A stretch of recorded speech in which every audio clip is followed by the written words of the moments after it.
Yesterday, we talked 2026 offseason. Today, let's talk about the big things remaining for 2025, the extensions, a deep dive into Bennedict Mathurin and Aaron Nesmith's extension outlook for the Pacers with Rhett Bauer coming today on the Locked On Pacers podcast.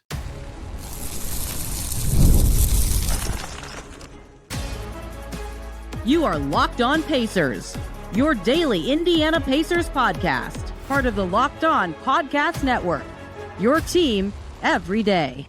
What's up, everybody? Happy Wednesday, and welcome into another edition of the Locked On Pacers podcast, where we, of course, talk about the Indiana Pacers. As always, my name's Tony East. I cover the team for Forbes, and today, a deep dive into the remaining extensions on the table for the Pacers to consider this offseason. Yesterday, I talked about the 2026 offseason, which is going to be full of extension questions. Right now, for the Pacers, Bennedict Mathurin is extension eligible. Aaron Nesmith will be in about 4 weeks. And those are the two guys that will be the central focus of today's show with Rhett Bauer. Deep dive into all of the considerations for both players' stats that I had to do research on myself for Mathurin, probably stuff you haven't heard or read anywhere else, in terms of what he could be considering, and a great discussion on Nesmith. Rhett actually came up with an awesome compromise to get a potential deal done. So much good stuff today. Let's just get right to it. Yesterday was all about 2026 extensions, of which there could be many. Today, we cap off the Pacers summer hashtag until something happens by looking at the two extensions they could do right now. Well, one they could do now, one they could do in 29 days. Bennedict Mathurin and Aaron Nesmith, the subject of today's discussions, and joining me to deep dive into these, somebody who has the opposite opinion of me on which one of these is more interesting, a lover of the restricted free agency news cycle. It's Rhett Bauer. Rhett, welcome back. How are you? I am doing great. I am thriving off of the same update on the same restricted free agents, that the price has not changed at all. And we're going on a little over 2 months on that, and it's fantastic. It's my favorite. Hey, training camp is in 3 weeks-ish, 4 weeks, so we'll know soon. We know the offer is 2 for Sure. Kuminga. We get it. Has anybody else done anything about it? No, great. Move on. But that is relevant for one of the players we're talking about today. Restricted free agency has not been very nice to a lot of guys this summer, although we will talk why it could be different next year. And then Aaron Nesmith, also extension eligible. Whew, lots to get to today. Let's start with who I consider the more interesting one here, and that is Bennedict Mathurin. Bennedict Mathurin is going into his 4th season. I have talked about the mechanics of this, but when you were going into your final season of your rookie scale deal, you are eligible for an extension now up to 5 years at his max value, if he got 30% escalators, which is straight up not happening, but just to be clear, is 5 years, $287.9 million. Without escalators, it'd be 5 years, $240 million. But if it fits within 5 for $240, it's a legal extension. Bennedict Mathurin could sign it. Jabari Smith signed for 5 for $122 or whatever it is. And then J-Dub, Paolo, and Chet all signed max extensions. There have been only one rookie extension, non-max so far. Very interesting offseason. Mathurin fits in that group. Rhett, what is interesting to you about this before I kind of go on a rant about why I think this one's really tricky? The most interesting part is that I think the expected outcomes for Bennedict Mathurin in this upcoming season is wide enough to make neither party feel good about even putting an extension on the table. Certainly because it's true. it is insane to think about if Mathurin doesn't end up fitting into the future of the Pacers and you extend him and it doesn't go super great this year, you also can't trade him this year. And right. This specific one season. Yeah. Yes, exactly. And so now you're going into an entire year of, now you've got next offseason and your money gets a little bit funny. And then, but if you don't extend him and he balls out, it's like, okay, you pay the restricted free agency cycle that I love so much. It's just, it's really, really funny for both sides. That latter outcome's interesting because everybody would hear that and say, well, great. If he balls out and they pay him, what's the problem? Well, that's why Mathurin wouldn't want an extension, right? And so that's why he has risked to not take something that he thinks, even if I play well, this would be fine to end up with. And the Pacers have to be like, well, if you don't play well, we don't want to be overpaying you, especially because, yes, Jalen Green. But the other part of this is the role he's about to play to set himself up for a potential contract is, maybe this isn't a guarantee, but is potentially not the role he will be playing 2 years from now with this exact same team. Now, it is possible that he plays so well that he becomes a starter and then you pay him and then you figure whatever else you have to do out.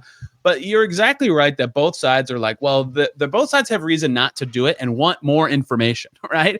And I think that's reasonable. But okay, hold on. Let me just mention a few things that I've kind of compartmentalized about this. One of them I just wrote. Okay, there were 50 players in the NBA last year who averaged 20 points per game. Siakam was actually the last guy to creep in and get it. Congrats to him. That's relevant because many of you listening, many of you who are big Mathurin fans and think he can lead the team in scoring this year have said he could get to like mid-20s. Maybe he can, right? And I think it's reasonable that with a bump in usage in minutes, he could get to 20-ish, right? Of the 50 players in the NBA who averaged 20 points a game last year, what do you think their average salary is about to be this season? Over 30. $38.3 million of every single one of those players. Are you Cam Thomas's agent? Cam Thomas is actually the only one of those 50 players who is unsigned for the coming season. So that number could drop depending on what he is. But yes, he is probably certainly saying exactly what I said. So here's the thing. Of those 50 players, 4 of them are on rookie scale contracts. One is Paolo Banchero, one is Victor Wembanyama, one is Brandon Miller, and one is Jalen Williams. If you remove those 4 from this, the average non-rookie scale salary of all the players who averaged 20 plus points per game last year is $40.7 million. The median just below 40. Now, that's not perfectly fair because a lot of guys are just like straight up stars. But even then, only 2 of the whole list who are not on rookie scale deals make less than $20 million. One is Austin Reeves, whose contract was limited by the Arenas rule when he signed it, and he is certainly worth more than $20 million a year. And one is Kobe White, who took an extension right before he got awesome and is also probably worth more than $20 million per year now. So to me, if you are Ben Mathurin, if you are a rep of Ben Mathurin, if you're an advisor of Ben Mathurin, you are saying, well, look at this. We think our player in this situation coming can score 20 points per game. And so if your offer, Pacers, is not at least $20 million a year. And to be clear, here are all the players who make between 20 and 30 million who averaged 20 points per game last year. Norm Powell, DeMar DeRozan, Miles Bridges, Trey Murphy, and RJ Barrett. Trey Murphy is really good. The rest of those guys, Mather might be like, dude, I could be better than them pretty soon, right? Like he could stare at 30 if he wanted. He shouldn't, but he could, right? So just before I get into any other factors, like talking about that alone, he's probably going to be like, dude, if it's close to or under 20, like he's just not interested at all. Right? Wouldn't you think that? Yeah, no shot. But if it doesn't start with a 3, you're not doing it. Yes, right. It's a really interesting spot to be. And so that's why I think a lot of the current restricted free agents, they can learn from him. Cam Thomas is the specific one to this specific one stat where he averaged over 20 a game last year, but has some other, things in his game that make him not a stud, and he might not make 20 million this year, but he probably thinks he can and should. And I understand why he thinks that if you go through this exercise. So what do you make of that? Do you think that's an overvaluation of scoring? And then I want to get into the opposite of the Cam Thomas reason for Mathurin in a second, but what do you think that's a reasonable take for Mathurin to have going into this, if there is any negotiation? Absolutely. Like if I'm Mathurin, you talk about, I think you do the best job of framing extension talk of anybody. It's like it has to have upside, but also a certain floor. Like I know it's a pretty common thing, but it is a hard needle to thread. Yeah, exactly. And so like when we've looked at a guy like Mathurin, the thing that people keep using Kuminga as the comparison. I don't think that's a good comparison. I think Giddey is the comparison. Because if you look at the season that Bennedict Mathurin is about to have, he has as much opportunity as is going to be out there. What he has had is Jonathan Kuminga, where it's like very clear he doesn't fit exactly with what the star player is going to do. It doesn't exactly play the style that the team is going to do. But Bennedict Mathurin could be coming into this year and play Bennedict Mathurin ball, and the Pacers might just mold around that. Yep. And the argument that Mathurin could make is, hey, the franchise is out like for an entire season. And if you want more information, and I can give you the information that says, hey, even if Haliburton comes back at 85%, we're still good because we've got 1B over here in Mathurin. That's the ceiling for what this season can be. And the floor, as you mentioned, is still probably over $20 million a year. So there's just, if I'm the Pacers, I'm absolutely going nowhere near $30 million a year in this extension. Like Jalen Green did that. I mean, that basically locks him into the tax next year also, right? Yes, like now. Exactly. Yes. Do they want to do that? Without even getting That's without a center. Yes, exactly. No center. That's putting all of your faith in Isaiah Jackson, Jay Huff, and Bennedict Mathurin, all three together. And that is just terrifying. It doesn't even get into all the other dudes that have extensions coming up that are probably not going to be cheaper. Yes. Everybody, a quick break so we can talk about FanDuel. The NFL season is almost here, 1 day away. FanDuel is making sure you are ready for kickoff with a can't-miss offer. Right now, new customers can bet just $5. If your bet wins, you'll get $300 in bonus bets to use across the app on whatever things you like or the things you love to do on FanDuel, like those same game parlays everybody loves. Player props, jumping in live as the action unfolds. So many people have different ways they like to bet. You can do all of them there. It makes every game more exciting, whether you're watching your team or just keeping an eye on your fantasy lineup. It's quick, it's easy, and it's the best way to add a little more energy into your Sundays. So you ready to play? Download the FanDuel app by visiting FanDuel.com to get started. That's FanDuel.com to place your first $5 bet. So I like that Giddey thing because it leads me into something that I wanted to talk about too. So restricted free agency right now, ton of buzz because there's 4 like legitimately good players unsigned. There's some other guys who are still hanging out there, but whatever. The 4 all are some lesson to be learned about Mathurin, but then I'll talk about why maybe they're not at all.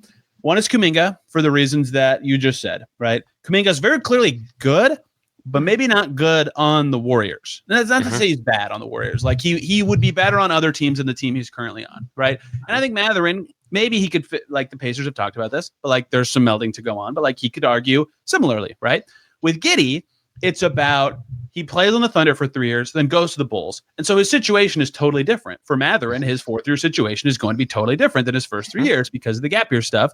And for Cam Thomas, it's, hey, scoring a bunch of points, in theory, puts you in this conversation that we already had about, well, if you score a lot, you get paid, but also like that hasn't worked out for him at all. Grimes is just weird. He's played for so many teams. I'm like, he's clearly good, but there's not a lot of parallels to draw with that one. It's just the crappy nature of restricted free agency in that case. But regardless, there's lessons to be learned from all of them who are all unsigned because teams are being smartly more strict at their negotiations now in the apron reality with restricted free agency. However, one key difference is that this year, basically nobody had cap space. The Pistons could have, but then the Bucks obviously did use it on Turner. The Nets did. And that's kind of it. Like a lot of the other big moves are trades or trade exceptions or extensions. Whereas next year, I haven't done my own projections up on next year yet, but Bobby Marks and ESPN has Brooklyn, Charlotte, Chicago, Detroit, Clippers, Lakers, Blazers, Jazz, and Wizards as teams that could all have significant cap space. And a couple of those teams are bad and might be interested in offer sheets next year, right? So on one hand, restricted free agency looks scary right now in this new apron reality. On the other hand, next year could just look different because of the situation the league is in. And like some teams are just going to have to spend money.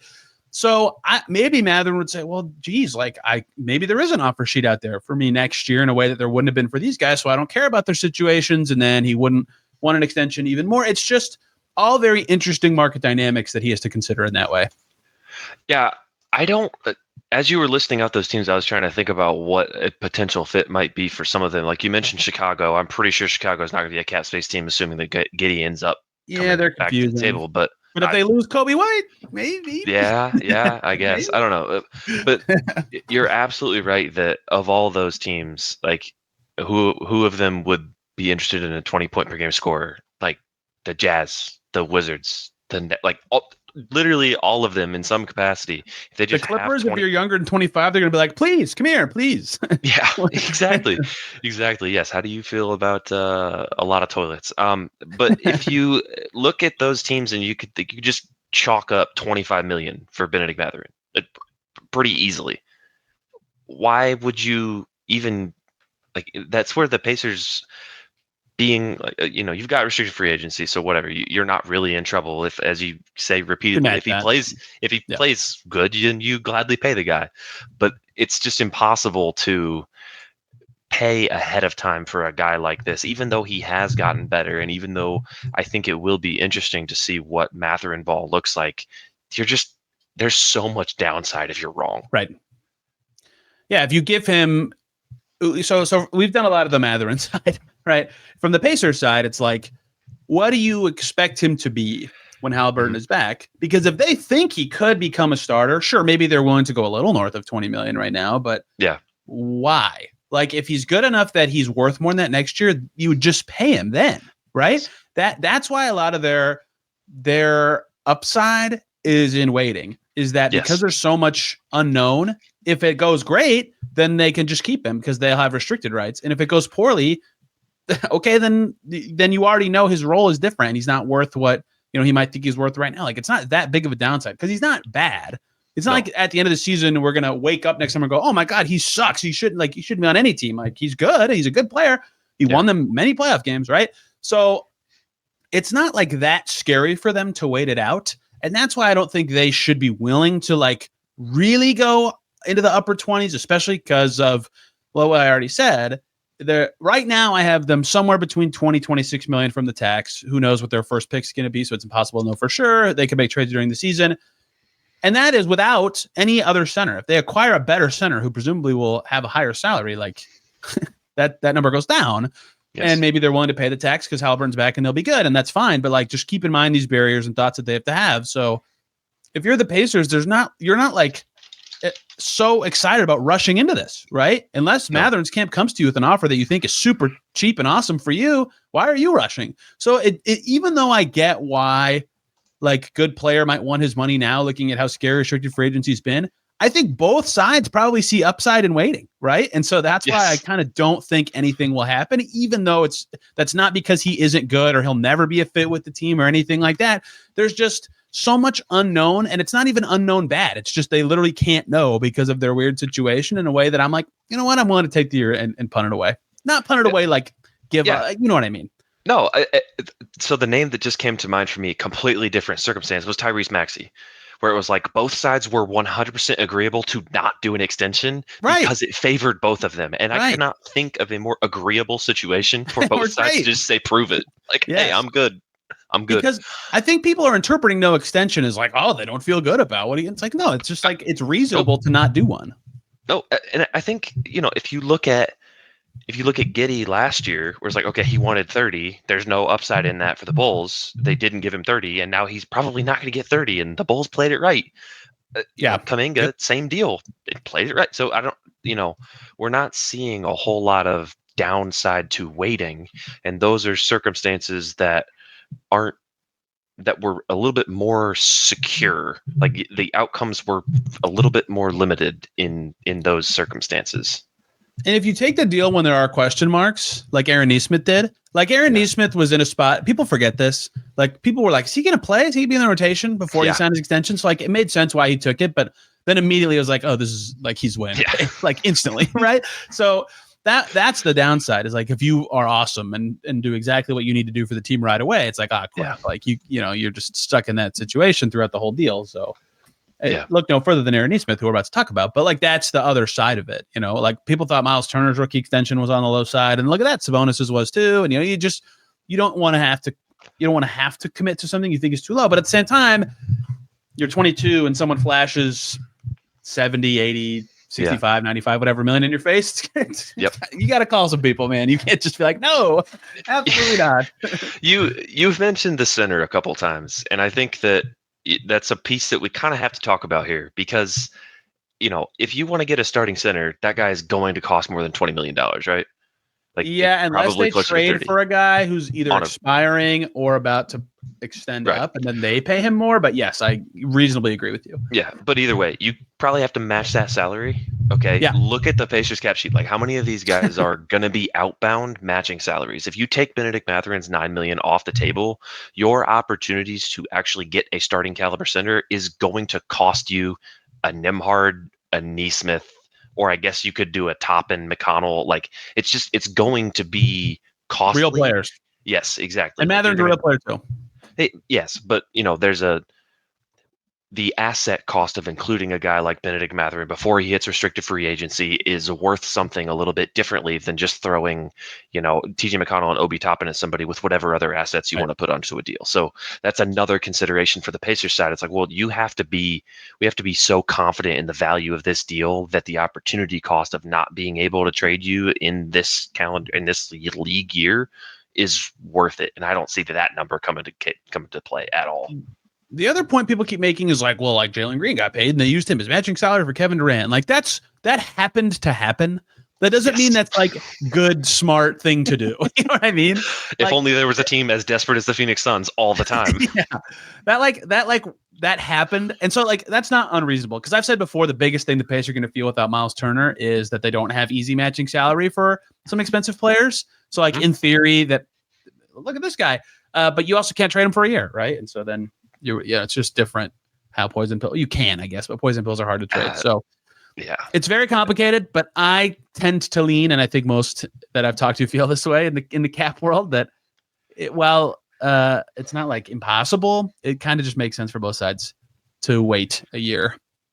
Is there any structure that you would do as the Pacers right now? Like, would a declining help you at all? Like, obviously for this year, that would be a little bit sketchy, and next year you'd probably be cutting it close, but then you give yourself some leg room in the future. Like, I don't know exactly what that looks like, but is there anything you do? 3 for like somewhere between 65 and 75 with a player option. Yeah. The player option's there, so I can entice him to take a number at starting at like 20 million. Yeah, I would think about that, because even if he doesn't have the year that they hope with fit, it's not like no one will want him at 20 million. Yes.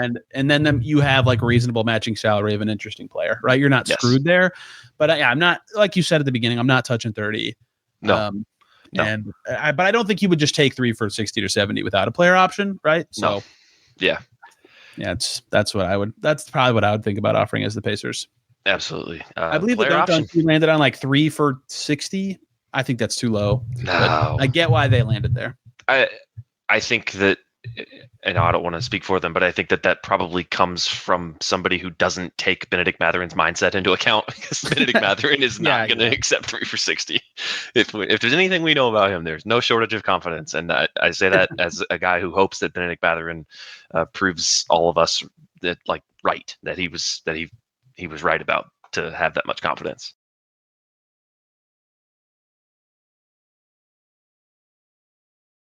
Let's go to the one that I think is straightforward that you don't. The other guy, Aaron Nesmith, also extension eligible.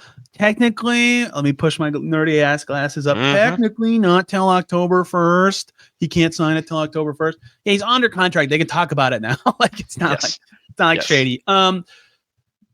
This is based on the average annual salary, which is like not a perfect science for me to be able to do at my house, but I believe it's something like 13.9 million. Rhett's number's a little lower than mine. So it's close to 3 years, 63 million ish. And it would start in 2 years in 2027, 28. What do you think of this? If you're Aaron Nesmith, is this like something you smile and humor? How do you approach this? So Aaron Nesmith to this point has made $27 million in his career. He will make another 11 million, and obviously another 11 million after that. So you'll be looking at a total of about $49 million for the course of his career. He can get like 150% of that in an extension. Like, wow. And that's,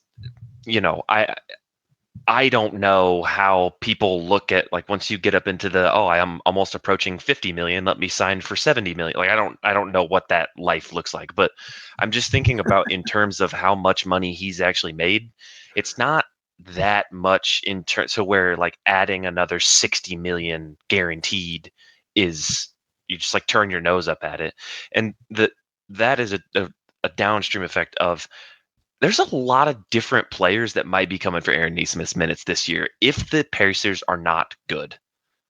Because Aaron Nesmith, I love Aaron Nesmith. You and I have talked about Aaron Nesmith forever. Awesome. As soon as they signed that 11 million, we were like, holy crap, there's no way. Mr. Little type of deal. No chance that's happening. And then it happens. Yeah. But he is a perfect complement to Tyrese Haliburton. I don't know what a not Haliburton Aaron Nesmith looks like. Yes. Because that is the big question. There's a Jarris Walker. There's Johnny Furphy. they might want to see what they've got. Okay. Yeah, so the uncertainty is where this becomes interesting. So let's talk about some players that happened this summer. Let's set the market for wings, right? Yep. Dorian Finney-Smith gets $14 million a year, right? With some ridiculous funny money at the back. How did the Rockets sign that? I have no idea. $14 million for him. Aaron Nesmith's better than Dorian Finney-Smith. Dorian Finney-Smith's good. Aaron Nesmith's better. Duncan Robinson got $16 million a year, but it's also like stupid. The first year's guaranteed. The second year has like a small partial, and the third year's non-guaranteed. So the average annual value of that is misleading. Aaron Nesmith's better than Duncan Robinson. I had a third player that I can't remember, so bear with me while I remember who it is, and then we can continue talking. But regardless, it's clear to me. Oh yeah, Nickeil Alexander-Walker. Nickeil Alexander-Walker got $15 million. Good perimeter defender. Like, he profiles Nesmith-ish.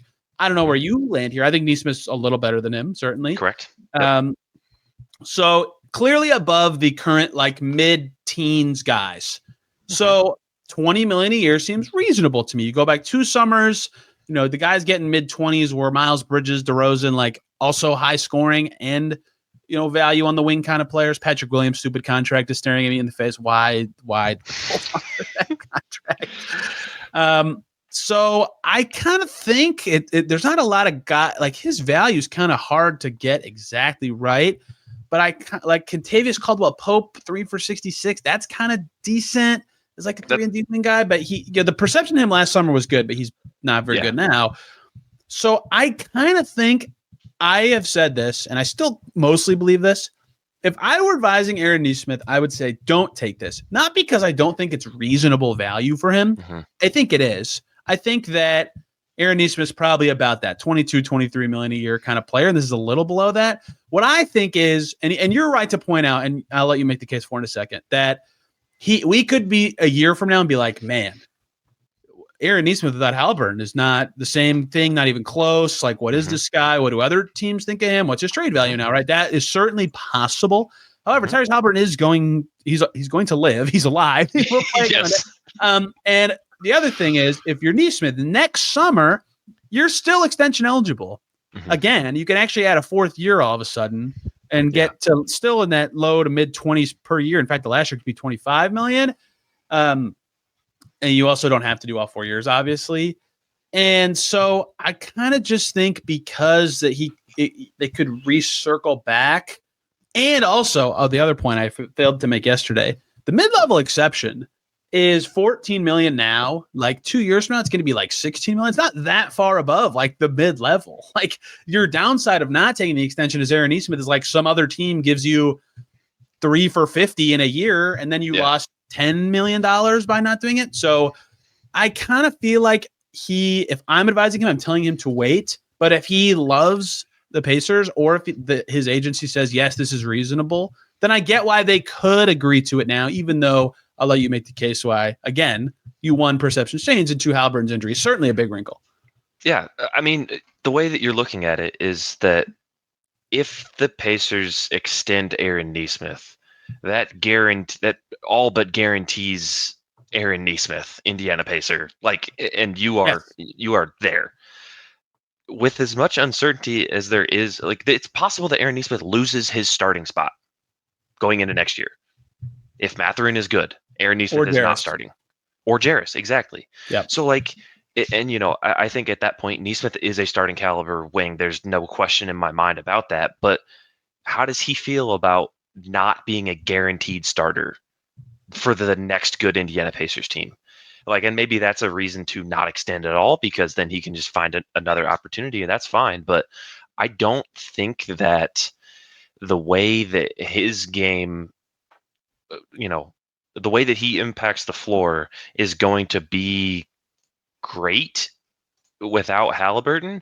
And I think the way that specifically Jarris plays is going to lend itself more to the additional opportunity that's going to be out there, because Jarris with the ball in his hands, like, does stuff. And we've given Aaron Nesmith a lot of credit especially in the playoffs the last couple of years, of like him doing more things. But I don't know if that's going to be like, I don't know what the ceiling on that is. And it's very possible that in a year where we need more information, the Pacers look to, hey, Bennedict Mathurin led offense, Jarris Walker led offense, not so much Aaron Nesmith led offense. And that is something. The comp of another player is one who did something almost identical. Wendell Carter with the Magic. I think he had 2 years left at about 10 million per year. He signed a 3 for 54, 50-ish, whatever. Very, very similar in terms of the amounts, the timing of it. And lo and behold, right now, a year later, the Magic didn't have a great year. Wendell Carter was okay. And now I'm like, hey, the Pacers should maybe trade for that contract. It's pretty good for a starting level player. So I think, here's what I think. I think if I'm the Pacers, I am offering the full thing. I say, yep, here it is. If you want it, 3 for, we haven't determined the exact number, but 3 for 63-ish. If you want it, there, it's right there. Yeah. And I guess I could go either way. But I said the same thing last summer. I said, if I'm telling Andrew Nemhart, I'm saying, dude, I get that you're on minimums every year, and this is going to be painful to say, but do not take this. And he took it. And we'll see. This year will be telling if I was right to have that opinion or not. But Nesmith, I would probably tell him the same thing if I'm on Nesmith's side. But if I'm the Pacers, I certainly want him to take it. And I want him on my team. Even if he goes to the bench, I want Aaron Nesmith on my team. Yes. Right. And so that's another reason I'm like, yep, great, here. So if I'm the Pacers, I'm offering it. If I'm Nesmith, I'm certainly calling a lot of people.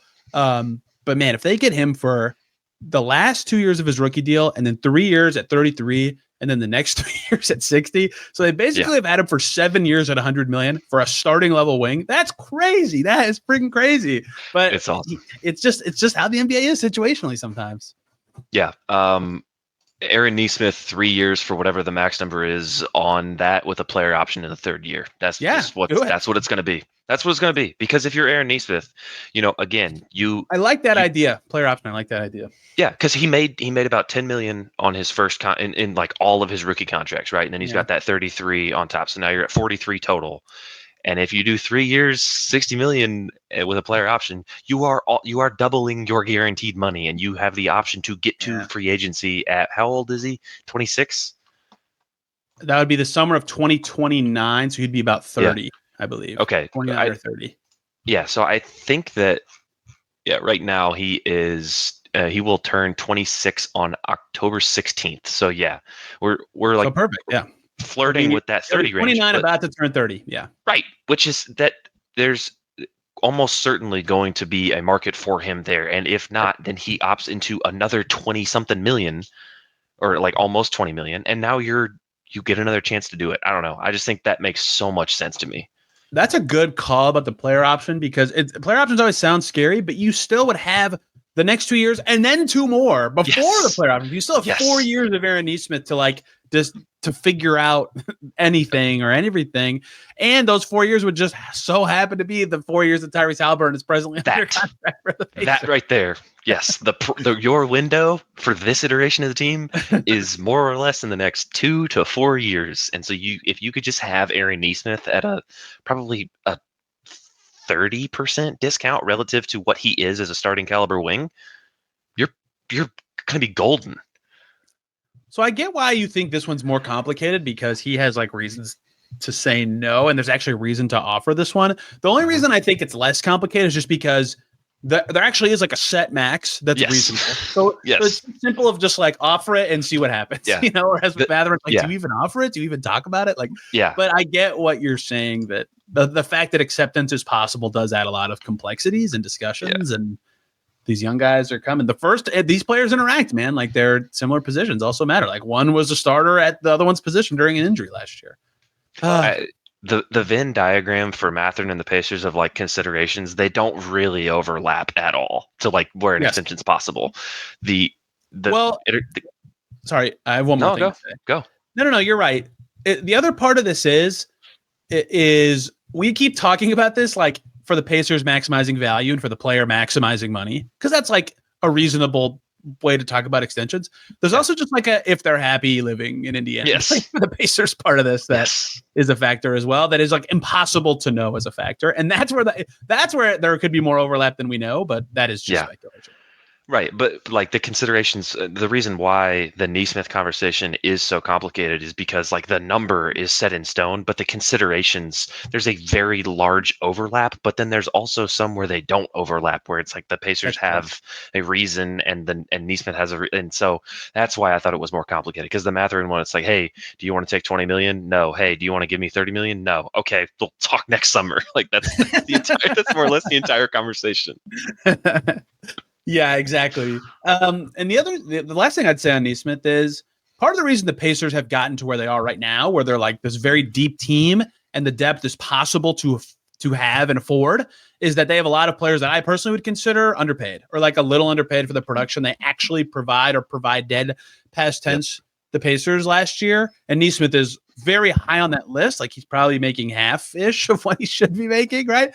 This year, that's less the case, but like people disagree with this. Like Haliburton last year, his value is more than $42 million, right? That's just what his salary was. He was worth more than his max. That's just what his max was.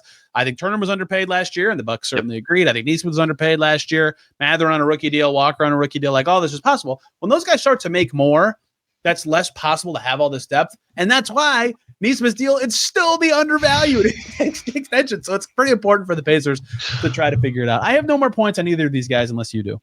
No, the biggest thing, I think you nailed it, which was that Nesmith's, this isn't a Nembhard situation where you're declining a team option and then adding the dudes. You are just adding the numbers to the end. So he's still making 11, and he'll make 11 again, and then he'll be making whatever these numbers are. So that's works probably against my case, because if you look at what the average annual salary is going to be in a couple of years in the mid-level exception, it might be like $18 million or whatever. So it's like, okay, you're making MLE money, and but I don't know. I still think it's a 3 with the player option.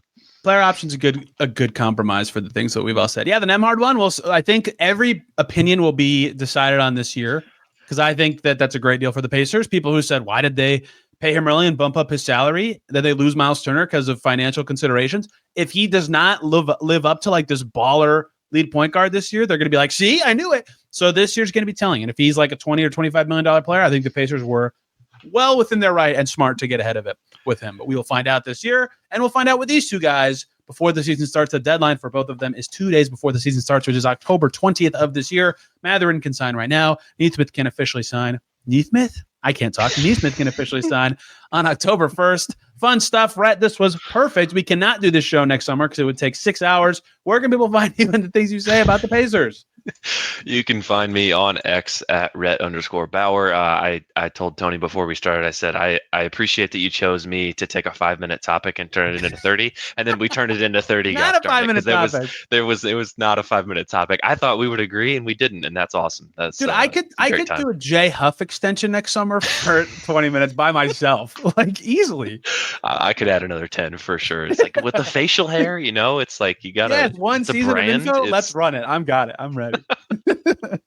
I haven't even done a podcast on J Huff birthday gate yet. My goodness, man, that was crazy. He is 28, by the way. I have learned that I was wrong all summer, and by I was wrong, I mean Basketball Reference was wrong, and I was using their information. So I was gonna say I don't love Basketball Reference. I'm not mad at them at all. I did not fact check their information. J Huff is 28. Okay, everybody, back tomorrow. Talking about, I had to change the schedule because our Locked On Top 100 project is actually moving to next week. So tomorrow's either going to be the start of our position preview series for the summer, or I've got a lot of requests during the season because I complain about tanking a lot, about how I would solve tanking. Oh boy, do I have lots of ideas. So maybe I'll just yap about tanking and rules for a little bit. Thank you all so much for listening today. See you tomorrow.